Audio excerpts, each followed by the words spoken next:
Hello there.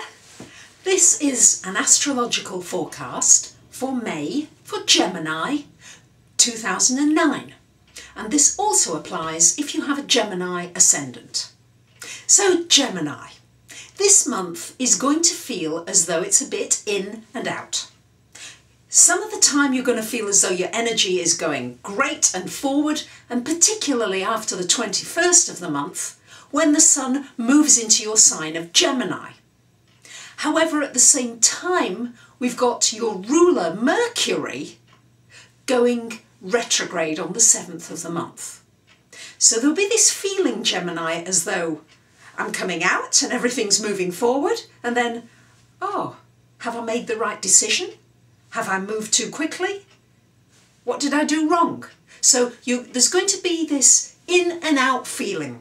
So don't worry about it, just go with it in your inimitable, mutable way, and know that while Mercury particularly is retrograde in your sign, it's just a time to try, if you can, to slow down a little, Gemini. Just to take your time with your decision making, to know that while the Mercury is retrograde, your mind is not going to be quite as clear as it normally is, because normally you're very clear and you're very quick.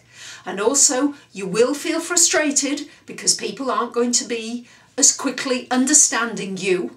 All right, you're going to have to repeat yourself and say things again and try doing different things. These are all parts of the aspects of what happens during that Mercury retrograde and how it affects you even more sometimes.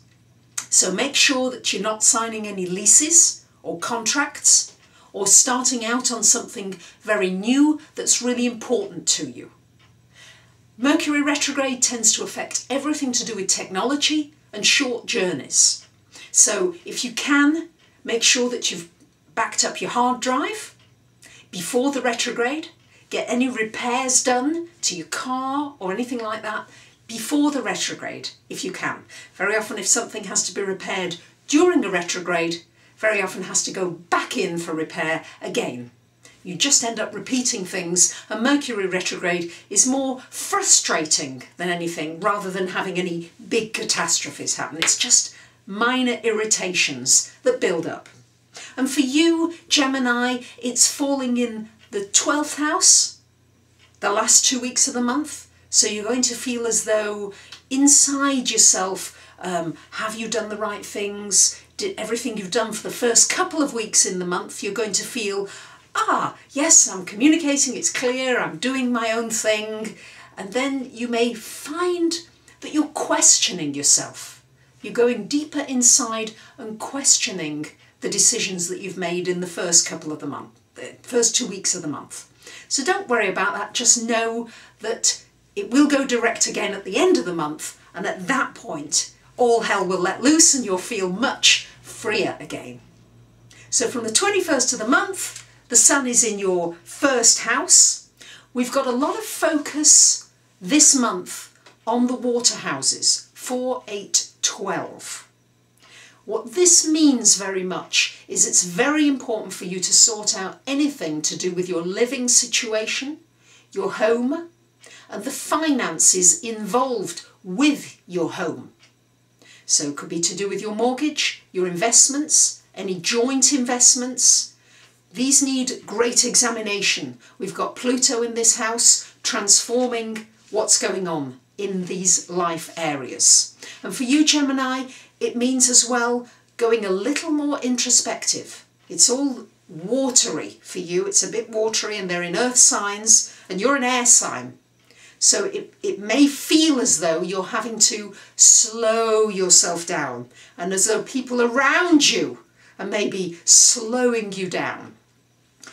As long as you've made sure that you've taken care of, to the best of your ability, the issues around home, maybe a move of home or a renovation of home or a change in the home surrounding going on, and as long as you've done the best you can with the finances involved, especially to do with banks and investment companies and people who take your money or want your money, as long as you've got these affairs in order, and especially if you've got any joint affairs, This is really the opportunity now to get this really in order. However, don't sign any contracts or any important documents between the 7th and the 30th of the month.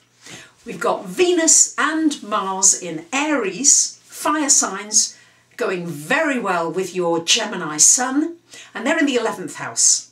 So you're going to be certainly socialising, going around with your friends, doing some nice social group visits, all those kinds of things. This looks very well starred, and you'll have a lot of energy and you'll want to do that. So you'll also as well maybe be joining some new groups and have some new ideas for the groups or organisations that you're already involved with. So there we are, Gemini. Those are your forecasts for this month of May coming up, and to those of you that are early Geminis from the 21st until the end of May, I wish you a very happy birthday. Thanks for listening, and I'll see you soon.